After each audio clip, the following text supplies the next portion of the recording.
Hello and welcome to Sore Thumbs. My name is Latoria Stewart, and in tonight's episode we will be talking about top 7.5 Mario games, and we're going to give you some news on the PlayStation 4, and also we're going to be discussing the future of gaming, console versus mobile. Stay tuned.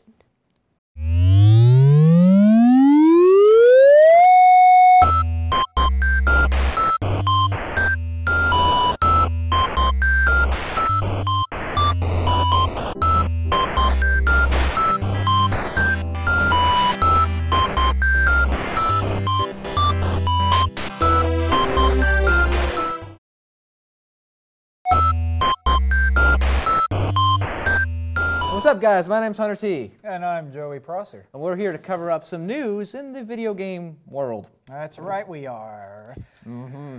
Darn Skippy. Yeah, we're going to be hitting that stuff up. Well, what are we hitting at first today, Joey? Well, the first thing we're going to talk about, Hunter, is the PlayStation 4.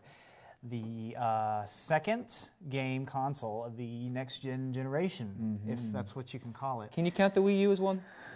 I think they technically are. Technically, I mean, they're trying, so yeah, you can count them for that. Yeah. The PlayStation 4 is due out this fall, or the holiday season rather, around October.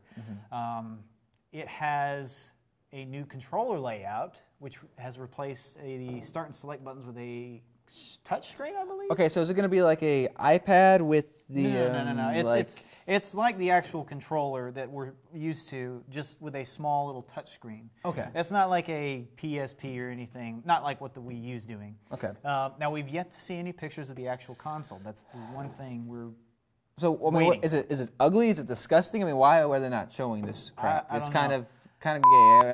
Or they were like, hey, check it out, this is the console, and then they only showed the control. I mean, it could be that the console design is in development still. I don't know. I mean, personally, I wouldn't mind an ugly console. I think Yeah, it that'd be wouldn't be too great. bad. I would buy an ugly console.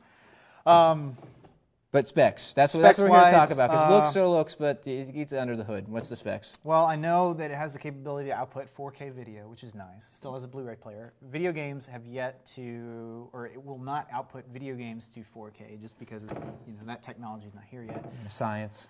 Other than that, it's got a lot of interesting promises for us, a new updated PSN network. I'm looking forward to it. Yeah. I think it'll be quite fun. Hopefully it won't cost as much as its predecessor, which we all know that story. It was quite expensive. Now, aside from that, we're going to be covering up Mass Effect Citadel, the final installment of the Shepard franchise, of the Mass Effect franchise. So, what do you think? I mean, we've seen the trailers, we get a feel for it. What do you think? Well, personally, I like Citadel. You need a place that's yours. I think Somewhere that to reach it on. is Clear your head. a wonderful, That's if very generous. cheesy, end It's to the practical. series. Now, We as need you most in of the you picture. know, Mass Effect 3 did not end exactly on a good note for most of us hardcore fans, which me and Hunter are Yeah, so cool. pretty good. I mean, we are part of the Normandy. But Citadel seems to take everything about the series that was geared toward the hardcore fans, the jokes, the minor little things about the series that we love so much. Easter and eggs, just memes, things like that. blow it out to the freaking roof. I mean, it was just over the top, and it's absolutely wonderful. I feel like Citadel itself was a good ending to the series, just because you got that closure that you did not get because of the lazy. Back on the clock. We can't spoil it, but yeah. It's been I about a will year not now, say but if you anymore. haven't played it, we highly recommend. It's a good game. But when it comes to all that, it looks great to me. Now here's the deal. I mean, it's 4 gigabytes. Now this shows a degree of love and care for a series that goes well beyond the norm. For example, Xbox, as you probably know, only has a 2 gigabyte limit. I'm sure you know about that, Joey. They went ahead and made it so you pay for 1 download, but you got to get 2. Which is both a blessing and a curse because the size is phenomenal. The more content, the more money, the better. But you got to download them in the right order. Yeah. If you download the second one and then the first one, you're not, as this guy from South Park's going to say, you're not going to have a good time. If you get the one from the first one and then the second, you'll be okay. But make sure you do it within, because I was up all night last night downloading it and I was not happy because I wasted my time staying awake and didn't even play it. Many people having that issue. That's why you always get main course before the dessert. Alrighty, I guess so. So, verdict overall, though, on Mass Effect 3 Citadel. I mean, it looks great. I mean, I love the fact they're bringing back the nostalgia. They're bringing back the feel of it. You know, I would have to say it is my favorite DLC on the Citadel. I would have to say so. Yep. But do you think it was the right? Do you think that BioWare overall made the right call with it? Like the best that they could do for ending? I think so. You think so? I think so, without a doubt, 100%. All right, because I almost feel like I kind of wish that. I mean, the fan of me wish they took the Bethesda route, where they would actually change the ending. But this is about the best we can get, and I'm excited about it. Yeah, well, you know, they're not Bethesda. They're BioWare. Sorry, BioWare. This is true. Well, my name's Hunter. And I'm Joey. And you have watched News and Sore Thumbs. Game on. Stay tuned. And we're going to go to our next person after this. Who is our next person? I think it was me. No. Jacob. It's Jacob. It's Jacob. We don't have a Jacob on the show. No, we don't. This is what we get. We're a college production, and this is what we get. No, it's Jesse. It's Jesse. Are you Jesse's sure it's coming not Jacob? It's Jesse's coming up with a moment in gaming history. I'm pretty sure it's Jacob. Hey, and welcome back to Sore Thumbs. My name is Jessica Forbes, and we're about to take a turn all the way back to 1952 to a moment in gaming history. Alexander Sandy Douglas created the game OXO, a game also known as Noughts and Crosses in the United Kingdom and, as we all know, Tic-Tac-Toe in America. And it was created in the University of Cambridge on the school's EDSAC computer. The game's controller was a rotary telephone. That's quite interesting. I honestly have no idea how it works, but I'm sure somebody does. But it's very different. It was the first computer game to ever be created, and that was 61 years ago, just to give you an idea how far it was. So that's our moment in gaming history. Now on to our game review on Spider-Man 2000.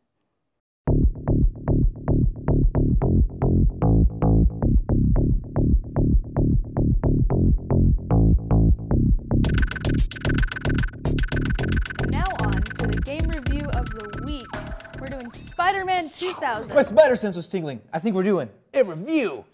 We are actually doing a review of Spider-Man 2000. Remember that game? It came out in 2000. It was a good one.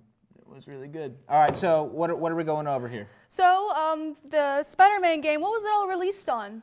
I know the 64, the Game Boy, Dreamcast, Game Boy Color. It was everywhere. Okay, this game was around in my childhood. It was just like it was the bee's knees. It was popular. It was kind of had a comic book theme, if I remember how it is. You know, sorry to just jump on in again, Spider-Sense.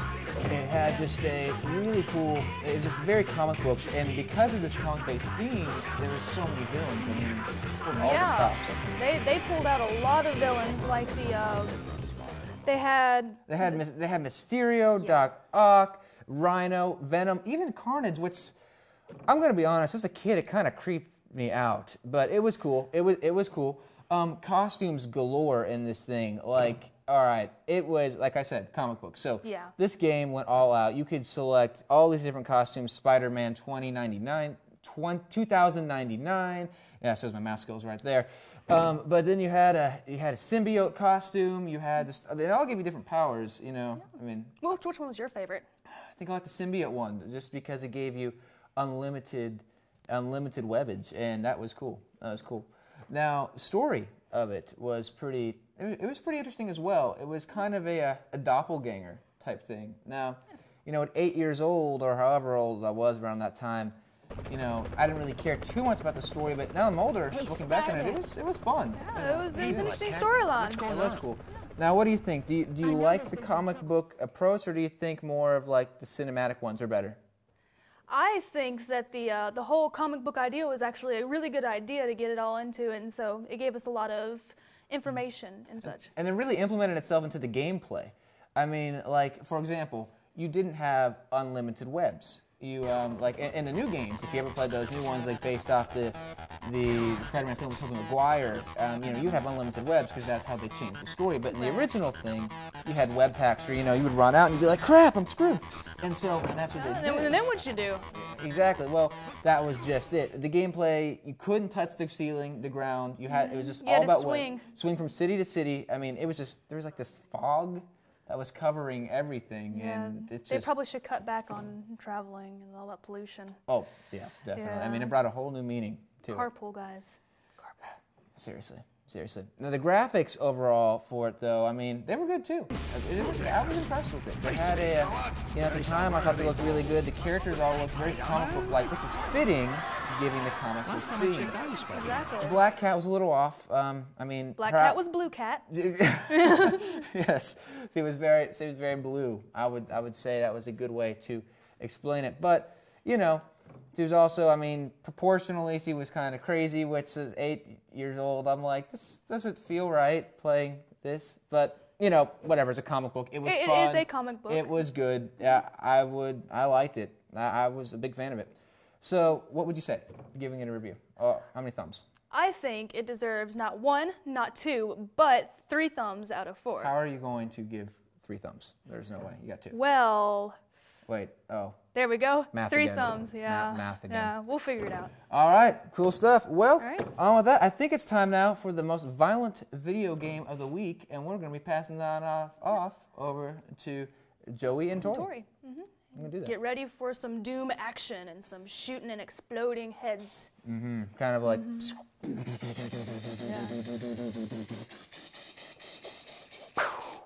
There's a. They're telling me to keep going. Wait, I think you missed one over there. No, yeah, there you go. There you go. Oh my God! Did you see that one? That one just exploded, man. My mom said I had an active imagination growing up. Are we going to commercial now? I think that the Oh my commercials are gosh! about to go. Oh! Get back, you beast! I think my Enjoy these commercials.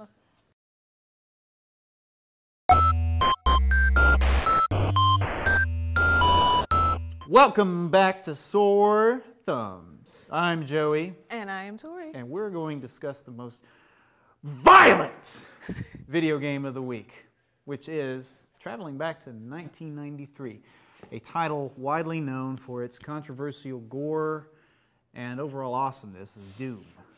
The 1993. Yes. The yes. very first one. The very first one. We're going all the way back. Now, Doom 1993, not Doom 3, was released for a number of different consoles. I believe the Jaguar, the PC, and the Super NES. The really old ones. Yeah, the really old. These were the old ones that I didn't get to play that much. I was like 1 year She old was when 1 this year- game She came was out. not allowed to play it. I And I don't wasn't. blame her, because these games are pretty hardcore. But as far as gameplay goes, we know Doom's one of the first first-person shooters ever made. The story was pretty much you were a space marine on Mars. Shooting up demonic monsters that you couldn't even make out what they were. They just looked like globs of whatever. And also, Bubblegum. oh yeah, oh, and we can't forget the BFG Yeah, yeah. Big- gun. You know what that means. One of the most impressive things about Doom was its arsenal of weapons. Now, before Doom, we had titles like Wolfenstein, I think one other first-person shooter title. But Doom was interesting enough because it had a gargantuan amount of weapons you can choose from. You had pistols, shotguns, the BFG 9000, you had chainsaws. Did you get? Yeah, you got a chainsaw, didn't Oh you? yeah. That's what Okay. if I was playing Doom, I found the chainsaw. That's all I did. Just run around like freaking Leatherface, just chopping up demons. And the chain gun as well. And the chain gun. You gun. cannot forget the chain gun. The chain gun was awesome. I mean, in every Doom installment, that's another one. If I wasn't using the chainsaw, I was using the chain gun. I wonder if I have a thing for chains, actually. Oh, you want to know the best part? What's that? Blowing monsters' heads off. Yes, blowing the heads off. Let's actually take a look at that real quick. You know what? I was actually looking the wrong direction. Let's take a look at it again. That was satisfying. You want to see that one more time in Let's slow do motion? it one more third time with super slow, ultra high definition slow motion, sponsored by Sore Thumbs. Wow. I think I just lost a little bit of my soul in that last clip. Yeah. To Satan I might have to go change my underwear now. on Mars. Don't laugh. Satan will come after you if you laugh. Oh. Ooga booga! No, but seriously, Doom is hands down one of the most influential first-person shooters. I mean, you talk about going all the way back. Bungie, for instance, immediately after Doom made Marathon. And we all know Bungie is known widely for Halo. So it can be traced back from almost any first-person shooter. I mean, even Call of Duty. Oh, yeah. Yeah. Doom, it really influenced a lot of games. If you look closely enough, you can see all the gratuitous violence and everything. They probably got it from Doom. Yeah. It's controversial. 9 times out of influential. 10, it came from Doom. Probably, yeah. So, that's the most violent video game of the week. Check us out next week for the next violent video game. What will it be? It will not be Tetris. Or will it? Or Animal Crossing. All right, guys, Hunter here, And Tori. and we're here to talk about the future of gaming. All right, so we got a dilemma set up here right now. Video games are being opened up drastically to the public. People are designing it. Kids are designing on iPhones. You got indie games, Xbox games. You got Temple Run. Essentially going mobile. Exactly. Pretty much. Exactly. And now it's like, you know, much more broader. It's way more, you know, for more accepting. Exactly. And so the question now that we face is it good? Is this a good thing? The Because I remember democratization. when games first came out, they were essentially just strictly console, and they would just, you know, sit there and be like, and you know, not everybody wanted to do that. Yeah, no, of course not. Because, you know, I remember back then when you would sit on your Nintendo 64 the whole day, and then your mom would come in and be like, go outside and play. Nah, I'm having too much fun. So the question now is it good? Like, okay, because mobile games, I can see a lot of good in them. Personally, I mean, it's allowing indie developers to develop games. You no longer have to be like this master programmer and developer. You can learn the skills, learn quickly, and then you're ready to go. I mean, it's available to everyone, but there's some downsides to it. I mean, what would you say for downside? I mean, all of that is true and everything, but I'm more of a console person. I like to be able to sit down and really immerse myself in my game. Like games like, you know, like apps or whatever that you can have on your phone, those are good for passing time. Passing the but time. But it's not like something that I can really just get into and call myself a gamer, especially if you're playing apps and then be like, oh, I'm a gamer. No, you're not. Yeah, and that's a problem. And like one that I really see is that if gaming becomes so casual, like I mean, arguably, the Wii has its hardcore games. You got your Zeldas, you got your Marios. You know, consoles are the bomb, but it could become more casual, and this could become a threat for console gaming and for the core gaming experience. That's something I'm worried about. So I see it as kind of a good and a bad thing because it's allowing people democratization, so anyone can make these games. And it gives freedom for the developer. You don't have to have a lot of money. But the downside is that consoles, I mean, but then that makes competition for consoles. If everyone just wants to play Angry Birds and Temple Run, then you're kind of screwed. Wedding Dash and all that kind of stuff. It's cheaper and you get to save, you know, the money. So like, you know, I just don't have to spend as much. So Yeah, for the developer. but to me, yeah, most mobile games are free. That's true. That's true. I mean, most of the ones I like to get You get the are occasional free. one that are 99 cents and $1.29, which is, you know, that's pretty cheap. But I prefer to stick to my Xbox or my PC, whichever one I'm playing at the moment, because in the end, I can't see myself playing the apps, the mobile games for an extended period of time. Yeah, I don't think Angry Birds is ever going to beat, you know, Halo, Mario, or anything like that. Or, or Call of Duty. Now, which one do you think is more addicting, though? Like, I mean, because I put some bad amount of hours into Mass Effect, as Joey and I were talking about. It's probably not good. Definitely the console ones. They are addicting. The only ones the only time the mobile ones may seem more addicting are the ones that the people that don't play video games that often. They'll be, you know, Temple Run. Yeah, it's addicting. Angry Birds is addicting until you pass those levels. Yeah. And then, oh, okay, well, what do you do now? So, all right.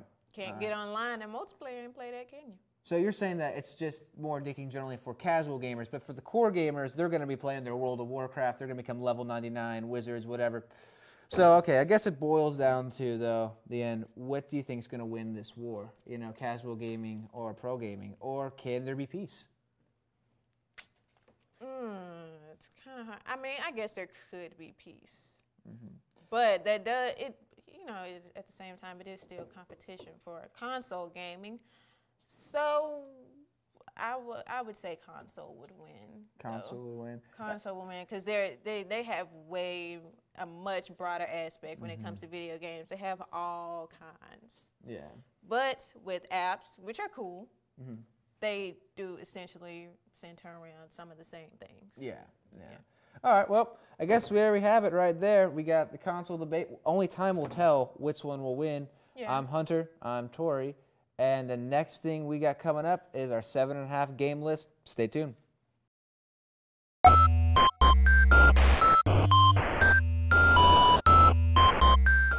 Mario, a name that strikes fear? It ruins friendships. That's all. Every Mario game ruins friendships. Mario is a name that you need to know if you're into games at all. If you don't, you're either a horrible person or just not a very smart one. Hey, man. Go Sonic. It's the best. He's fired after this. Okay. On to the top 7.5 list for best Mario games. Number 7. Super Mario Galaxy. Released in 2007 for the Wii, the game has received astronomical success, no pun intended, and numerous awards such as Game of the Year, Adventure Game of the Year. Its gameplay is unlike any other Mario game before it, and while we may be saving Princess Peach once again from the clutches of Bowser, we're doing it on a completely different and galactic scale. It is considered one of the best games for the Wii in its short history. Number 6. Mario Kart Double Dash. Released in 2003 for the GameCube, Mario Kart Double Dash was the first racing game since Mario Kart 64. This game was very unique as 2 riders were on each racing kart and each had special abilities depending on the position they were running in the race. It featured 20 playable characters and 21 racing karts. Number 5. Super Mario Sunshine. Super Mario Sunshine put a new twist on Mario gameplay. Released in 2002 for the GameCube as well, Mario is equipped with a water backpack named Flood. The backpack provided a change in gameplay as it allowed Mario to maneuver differently on the gaming world. The game sold over 5 million copies, making it the 5th best-selling game that year. Number 4. Super Mario RPG Legend of the Seven Stars. In this game, Mario is not the only character the player uses to save the day. Released in 1996, it was the last Mario game to feature on the Super Nintendo, and also the first ever Mario role-playing game. The player can use Bowser and Princess Peach, and 2 new characters known as Mallow and Geno, whom Mario can join on his quest. This game won a Best Graphics Award, as the graphics were highly praised for the time. Number 3. Super Mario 64. Super Mario 64 is one of the most highly acclaimed Mario games. Released in 1996 for the N64, it was the best-selling game for that console. It also won many Game of the Year awards when it was released. The gameplay for Super Mario 64 was unlike anything players had seen before them, putting Mario in a 3D world. Though it was revolutionary in terms of Mario gameplay, it is known for its unusual camera angles and difficult movement at times, like most 3D games of that era. Number 2. Super Mario World. Super Mario World was released in 1990 for the Super Nintendo, and like its predecessors, is a side-scrolling game. The players use Mario to complete the game, but now accompanied by a little friend known as Yoshi, who has stuck with the series since then. It is considered to be one of the best video games, albeit one of the best Mario games, of all time. Number 1. Super Mario Bros. Released in 1985 on the NES, Super Mario Bros. Is the most popular game of the Mario franchise. The game was an immense hit and very successful. which led to multiple sequels in the series. The game has sold over 40 million copies worldwide, which makes it the best-selling game of the Mario franchise and the second best-selling game of all time. And now for the half of the top 7.5 list, Donkey Kong. Donkey Kong was originally released as an arcade game in 1981 by Nintendo, of course. It featured a large monkey named Donkey Kong holding a woman named Lady from a man named Jumpman. Jumpman, of course, eventually evolved into Mario, so this marks the first time he appears in gaming. Donkey Kong lands its spot at 7.5 because it's technically not a Mario game, but features him for the first time, as well as Donkey Kong. This legendary title led them to become two of the most popular video game characters in the world of video games. All right, and that was Sore Thumbs. Thank you for watching us, and we hope you return soon. Now go forth and play and take a shower while you're at it. I know you've been sitting there all day playing games. You disgust me. But seriously though, thanks for watching. We'll see you again next week. Right? Next week? Yeah. We're not getting canceled, are we? No. I hope. All right, well, what do we got going on after this? I should pizza?